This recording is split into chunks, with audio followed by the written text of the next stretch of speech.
The Aruna Shanbaug euthanasia issue has a direct bearing on Parliament. The Supreme Court in its judgment said today that we are laying down the law in this connection, which will continue to be the law till the time Parliament makes a law on this subject. So what do members of Parliament think about the Supreme Court's judgment? Here's a sampling of what our MPs think about euthanasia. This should not be used as an instrument by anyone, to kill somebody. So at the same time, there are people like Aruna Shanbaug who are suffering. So we'll have to examine the judgment delivered. You have to go on a case-by-case basis. And in this particular very tragic case, the carers of the victim, Arunaji, the carers have said that, she is responding. So the Supreme Court, which had all the information before it, took a decision perhaps in the best interest of the patient. It is very likely that they must have said that it is desirable, but you should go to the legislature and ask them to amend the law. That's a very legitimate thing to do.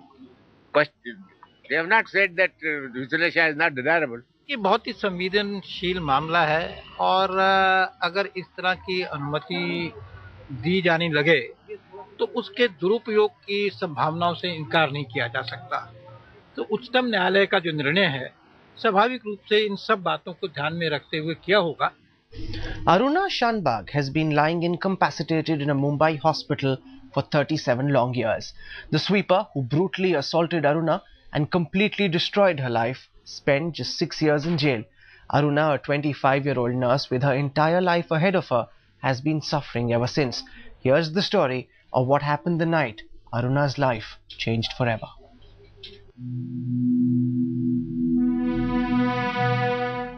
Years ago, this smart, vivacious and hard-working nurse was employed in Mumbai's King Edward Memorial Hospital.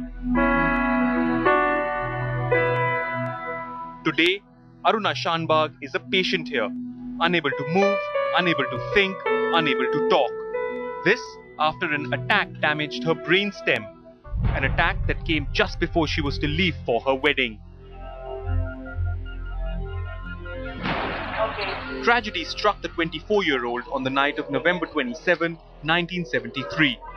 She was attacked by the hospital sweeper Sohalal Valmiki, the same man Aruna had reprimanded an hour before her attack for stealing hospital food.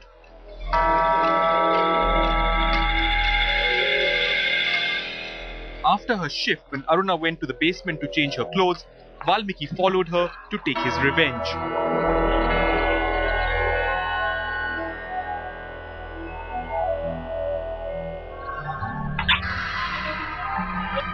Valmiki attacked Aruna from behind with a dog chain. He choked her while beating her brutally and sexually assaulted her as well. Aruna was found lying unconscious only the next morning. The asphyxiation caused by the chain had cut off oxygen supply to parts of her brain, damaging vital functions like sight, memory, and normal movement.